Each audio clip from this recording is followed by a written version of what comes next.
You're about to watch a video I shot with Brook Simonson, who is a professional in the perimenopause and menopause space. Just a disclaimer for you here. Brook is not a licensed physician, nurse practitioner, or any other diagnosing or prescribing healthcare professional.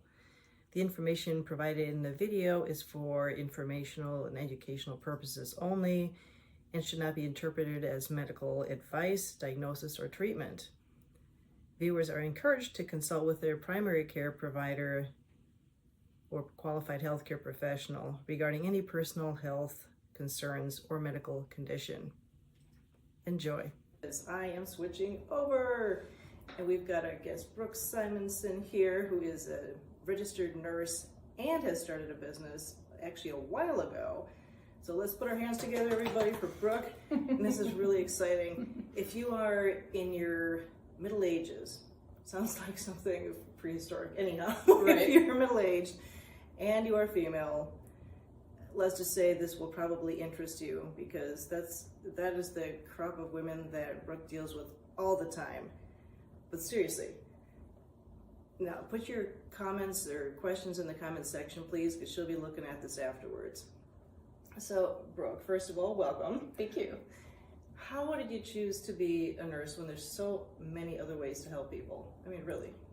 There are, yeah. So my work in women's health started many, many years ago, actually quite a few decades ago. When I was pregnant with my first son, I entered the world of midwifery and working with women in the childbearing year. And I actually did that and ran my own business in childbirth education, birth doula, prenatal yoga, all of those kinds of really beautiful, luscious ways of tending to families in the childbearing years for 1.5 decades, almost 15 years. Yeah, it's a long time. Yeah, and that whole time I always knew that eventually I would make my way into nurse midwifery. That was my whole heart, was that someday I would become a nurse midwife. And that is essentially an advanced practice nurse who is trained in, as an expert in childbirth.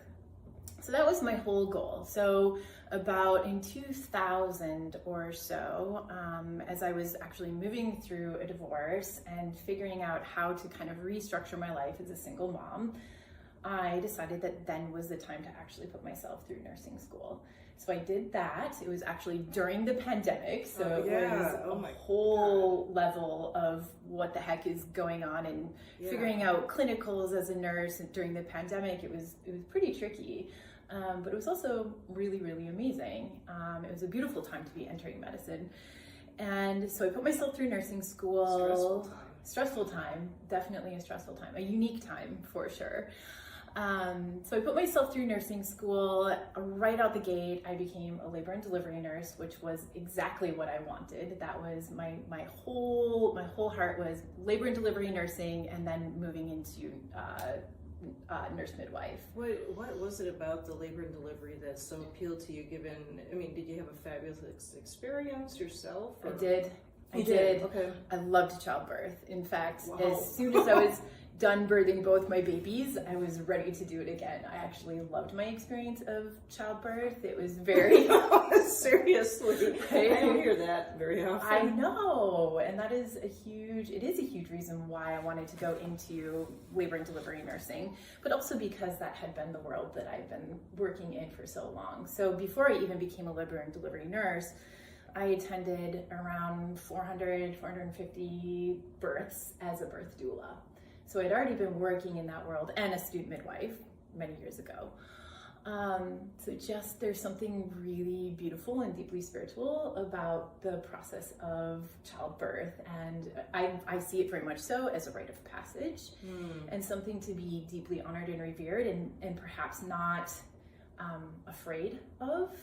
And so that was my whole goal, whether it was in labor and delivery nursing or becoming a nurse midwife. However, along the way, I went through perimenopause and decided, holy smokes, as I was going through my own process of perimenopause, really seeking for help and support and information and not finding it out there. Really? I knew that I needed to actually pivot paths And so that's how I got into working in perimenopause, menopause work, was because there was this massive gap in support for women moving through what I also see as a rite of passage is perimenopause and menopause. So we have birth as this beautiful rite of passage, right? If a woman chooses to or is able to, and so much love to all of those who have not been able to have babies but wanted to, right? And recognizing that we as women birth many things in our lives, whether it's a business or Thank you very much. Right, exactly. Our children or our homes or whatever creative things that we put out into the world. There's many different ways to birth as Very women. much. Yeah. Very much. So honoring that too. So there are actually two women's areas that I've been astounded to learn that there is no support, whether it's postpartum depression or it is perimenopause. In both cases, they're unpleasant times that people go through. Yeah. You would think that with all the healthcare we have, with all the therapies we have, that wouldn't be so held in the dark.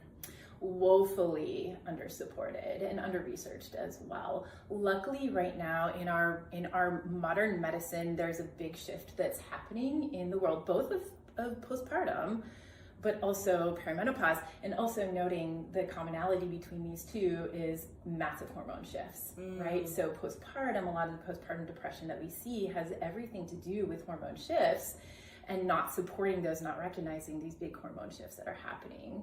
And then same thing in perimenopause and menopause is massive hormonal shifts that are happening and not enough research, not enough time, not enough educated providers to really support women in the way that they deserve. This is just going to be me being cynical, or should I, what's the word we're looking for?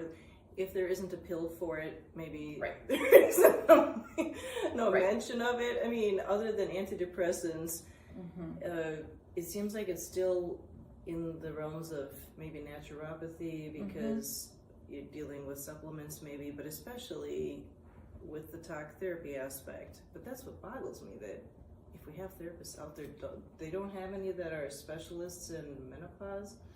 There are some, but I will tell you that I've actually run some workshops in the last year on perimenopause and menopause, specifically for therapists. They're coming to me saying, saying, we don't know anything about this, but we have all these midlife women coming to us saying, I have all this anxiety, I have all this depression that I've never had before. What the heck is happening? And therapists saying, holy smokes, what is happening at this time in life, and not having the education around the changes, massive changes happening in hormones. And so they've come to me and said, will you lead some workshops on physiologically, biologically, hormonally speaking, what is happening in the body that is shifting and leading to all of these women showing up with new anxiety, new depression, new, mental emotional dysregulation that they're feeling. In my case, my anxiety has usually been based on ADHD undiagnosed, or just the anxiety that goes with the symptoms, and having had a concussion didn't help either. Yeah. But as far as the hot flashes, I've never had the kind that wakes you up from it. Then again, I choose to maybe wear less or shorter clothing because my husband's like a heater. Yeah. But after dinner, for some reason, and I don't know if this is the hot flashy part, but after I've eaten, I'm going, God, it's just like, turn the heat off. It's just bad. Yeah, and that's actually something that's relatively common for women to experience in both perimenopause and postmenopausal women. So that's actually very common, and it has to do with thermodysregulation that happens because of the loss of estrogen in particular in the body. And when we put foods into our bodies, right, our metabolism gets stoked. There's things that happen. There also can be some histamine intolerance, things that show up in later in life too, which can show up as something that feels like a hot flash after eating. It's really interesting. There's a lot to it, but it's not uncommon. I've been taking boron to make my hormones happier, to get them more in balance. I don't know that I'm seeing much difference yet, but it's got to be better than where I was at previously. Actually, I'm starting a graduate program in a month for women's health nurse practitioner because I very much so want to. So that's my shift from nurse midwifery into a different branch of advanced practice nursing, is into women's health nurse practitioner, because there is this massive gap in care, excuse me, for women in midlife. And being a hormone literate provider is something that is so, so, so important, so that you really can help women access everything from bioidentical hormone replacement therapy to nutrition, to having education around exercise, diet, movement, stress management, all of those things, right? Oh yeah. Now, I am not a prescriber right now. I'm a registered nurse, right? That's it. All I can do is to around this. So I can never prescribe, I can't diagnose, nothing like that. So just as a disclaimer to your group, right? That anything that I say is for sure not medical advice or diagnoses or anything like that. For perspective but it's perspective and education.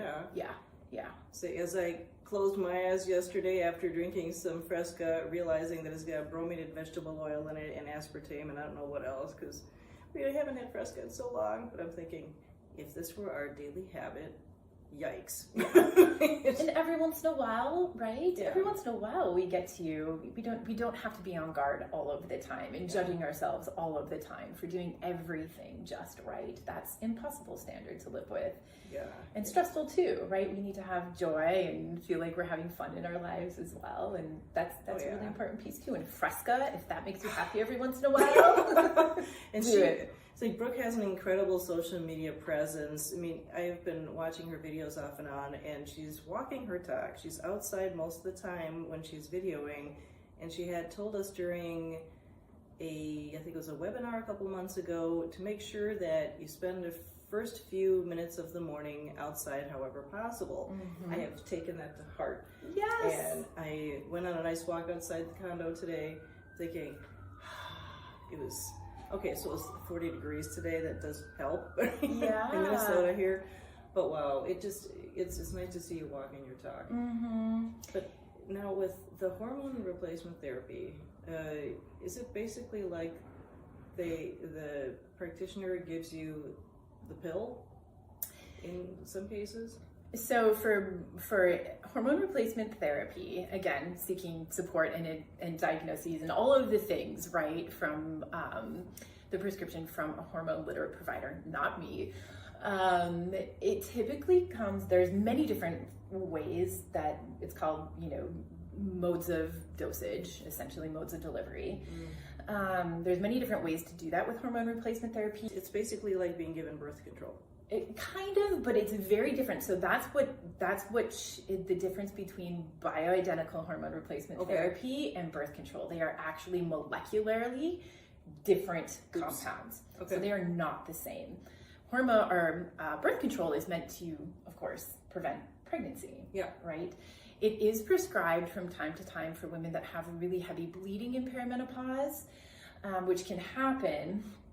But the difference is that with bioidentical hormone replacement therapy, there's actually known protective measures that can happen with that. So we know that women when they are replacing their estrogen and their progesterone. So backing up a little bit, progesterone is typically taken by a pill, and it's called micronized progesterone. It is bioidentical to what our body makes. Same with the estradiol patch. Both can come in creams as well, but the most typical ways of them being prescribed is a patch. Even internal, I think. And so there can be internal as well, but that more goes to the birth control. So the difference is that birth control is not bioidentical. Bioidentical hormone replacement therapy is identical to the hormones in our body. So that's what makes it bioidentical. That's what makes it, exactly. So birth control is not bioidentical to the chemical compound of those hormones, is not identical to what our body makes. Bioidentical hormones are bioidentical. They are identical to the hormones that our body makes our biology. This is why I'm interviewing her, because I... So, and it's what makes it so exciting and geeky and nerdy and all of those things too, is that what we know and what the research says is that when we are putting bioidentical estrogen or bioidentical progesterone into our bodies, that it then becomes protective in the way that it's always protected our bodies pre-perimenopause and menopause. So estrogen is incredibly anti-inflammatory. When we start to lose that in perimenopause, our bodies just become more inflamed. Wow. So we see more achy joints, we see more achy bones, we see more migraines, we see more dizziness, we see more brain fog, right? Things like that. How about skin conditions? Skin conditions, yes. So dry skin, wrinkles, also a lot of vaginal discomfort that can happen with the loss of estrogen. Night sweats, hot flashes, all of those are the loss of estrogen. Wow. So when it is prescribed, again, by a hormone literate provider, not me, it replenishes some of the estrogen that is lost in perimenopause and menopause, and it becomes protective. So we know that it becomes bone protective, cardiovascular. There's a lot of research going around happening right now around it being brain protective, and skin protective, all of these things. So it's really kind of amazing. Now the other part was, what was the moment that you realized that you need to be a perimenopause coach? What was it like, or what was happening? So I was going through perimenopause, but I didn't know it. I won't go into any of the gory details, but I was having some really concerning symptoms for me. I knew that something was changing in my body. Nothing felt right. I felt like I was falling apart. And I went to provider after provider after provider, and no one really was giving me the help and support that I needed. They said, well, we can put you on an antidepressant, we can put you on birth control. And I was like, that doesn't feel right to me. I don't feel like what is happening is depression that needs an anti-anxiety, or anxiety that needs an anti-anxiety med, and what's happening in my body, I don't want birth control, something else is happening. And so, as any nurse does, or any very curious woman does, we start to do our own research. And I did, and I dug, and I was like, gosh, I think I'm in perimenopause. The timing lines up for my age. These symptoms, which we know that in perimenopause there's something like 120 or so documented symptoms that can show up. So it's across the board, it's a lot. I was like, I have almost all of these. Wow. And so I finally sought out a provider that was hormone literate. She was like, yeah, you're in perimenopause. What do you want to do about that? I was like, help, I want help. So please, teach me, please help me. And she did. And that was when I decided I needed to make my shift in my nursing practice, and really in my long-term practice in general, was because I was like, if I, as a nurse, have to seek out all of these providers and having that much of a difficult time, looking for answers, then people are probably. Then how many others are going through the same? So I saw a gap and I said, this is something that I need to do. And also because I do see it as a rite of passage. And part of that piece of me that saw and still sees, right, birth and motherhood and postpartum, all the things, is these also really powerful rites of passage. I wanted to bring that to this as well. So a lot of the work that I do with women moving through perimenopause and menopause is ceremonial. Like we are doing depth work. We are not just looking at the biology. We're also looking at the heart piece, the purpose piece, the shift in life piece, right? And that feels really important and powerful too.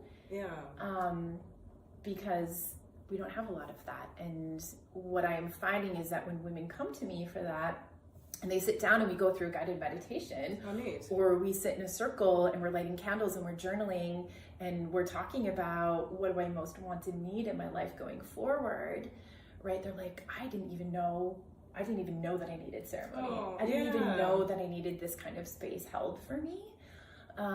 So that's also part of why I want to step into this role and this work, or why I have stepped into this role and this work, is because there isn't a lot of that either.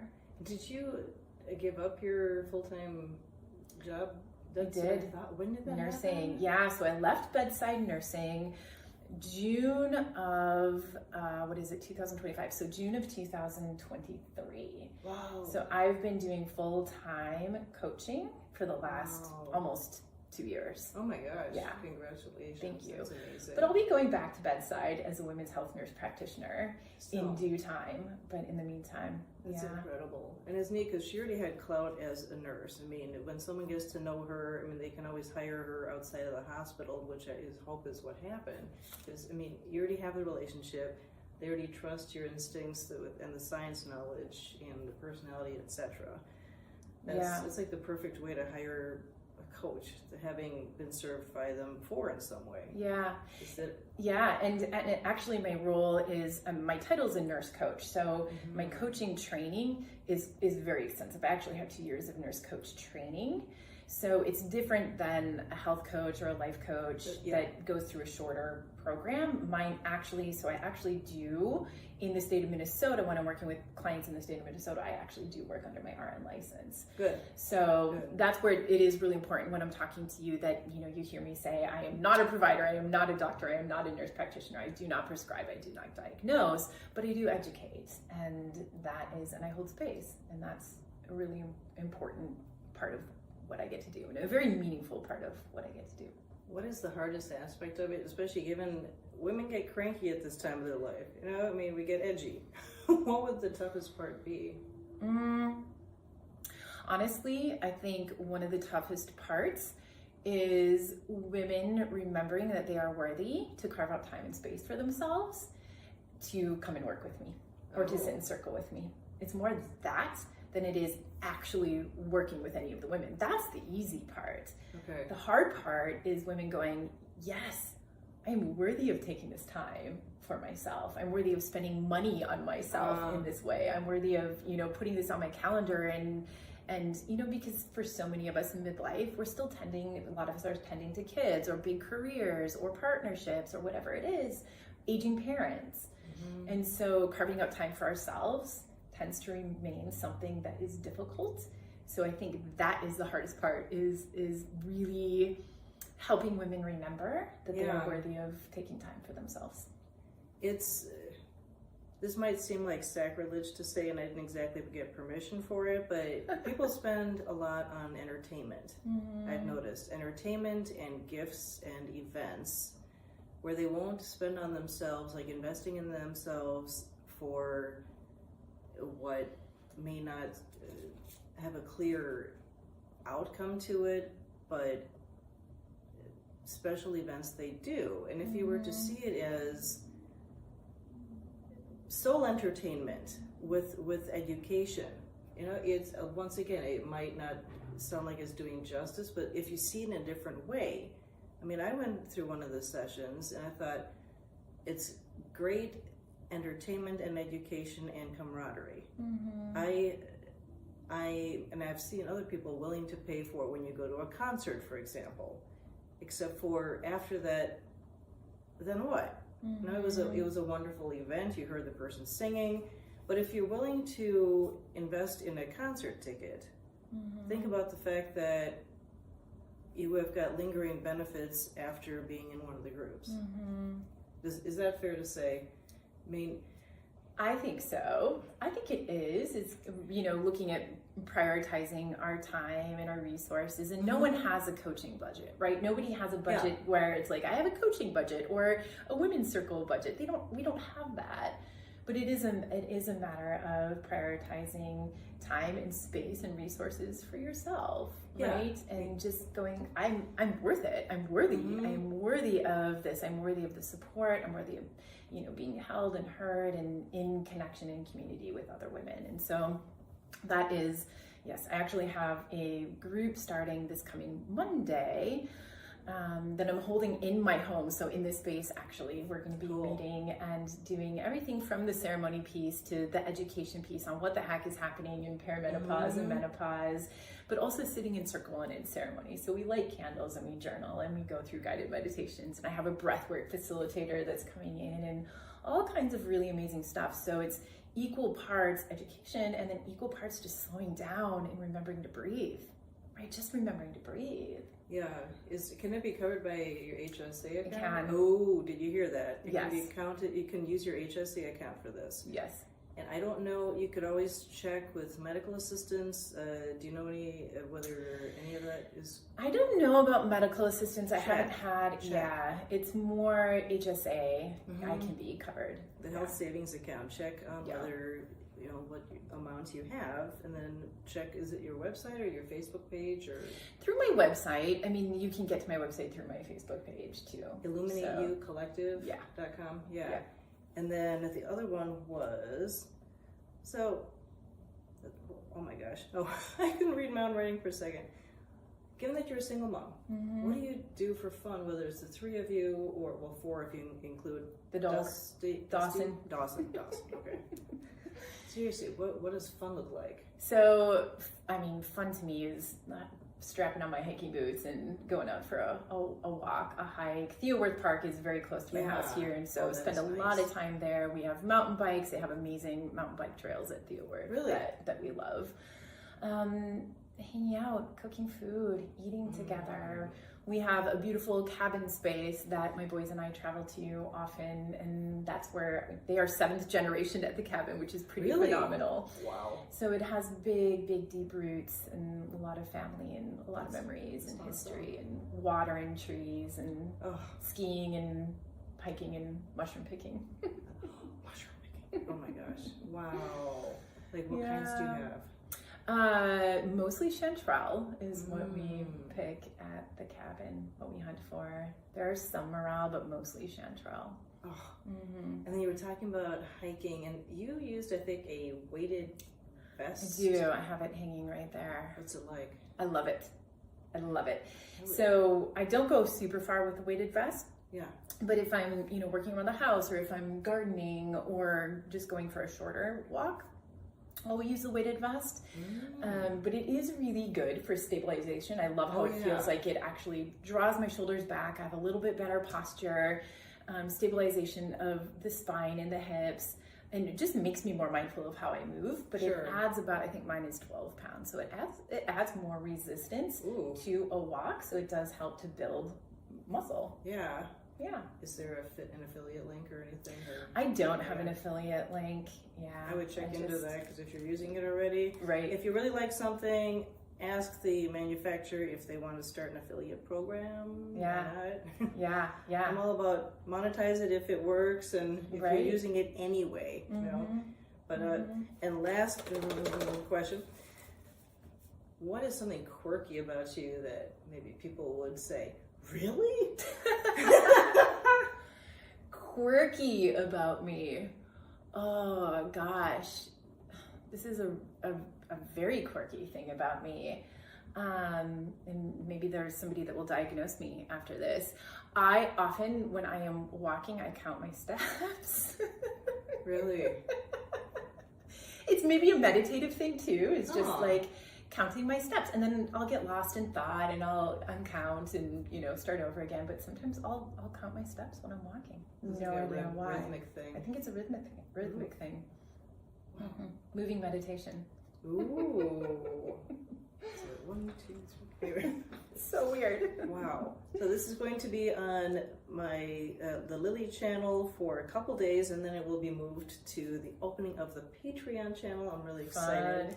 But you heard it here, and it's Brook Simonson with the illuminate.collective, right? Yes. .com. Yes. Thank you so much for being a guest. And any other closing comments? The only closing comment I have is really just to remember that you, whoever you are that is watching this, that you are worthy. You're worthy of tending to yourself. You're worthy of taking time. You're worthy of creating space where you remember to breathe, right? Just remembering to breathe, and just that, you're worthy. So send this, please, this video to a female who we know who has just been cranky about this subject, okay? So that she can get some help. And thanks for subscribing. We'll see you soon. Thank you.